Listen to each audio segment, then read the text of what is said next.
আলহামদুলিল্লাহ, আরও একটা ভিসা সাকসেসের গল্প নিয়ে আপনাদের সামনে আসলাম। মাল্টা ভিসা সাকসেস। আমাদের সেই ভাগ্যবান অ্যাপ্লিক্যান্ট জুবাইর ভাই ইলেকট্রিক্যাল থেকে কিভাবে ট্যুরিজম অ্যান্ড হসপিটালিটি ম্যানেজমেন্টে ভিসা পাইলো, সেই গল্প আপনাদেরকে বলবো। কিভাবে অন্য সাবজেক্ট থেকে কনভার্ট হয়ে ভিসা সাকসেস হচ্ছে, হ্যাঁ, এবং 100% ভিসা পসিবল যদি আপনাদের ডেডিকেশন থাকে।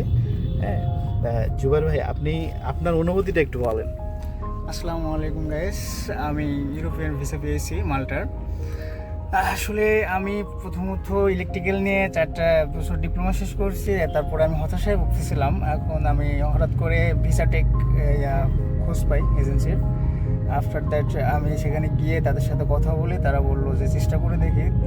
তারা খুব হেল্পফুল হয়েছে এবং আমার সাথে এত খুব ভালো আমাকে উপকার করছে। অ্যান্ড সব মিলায়ে আমার এই ভিসার পিছনে তাদের অবদানটাই 100-100। That's it.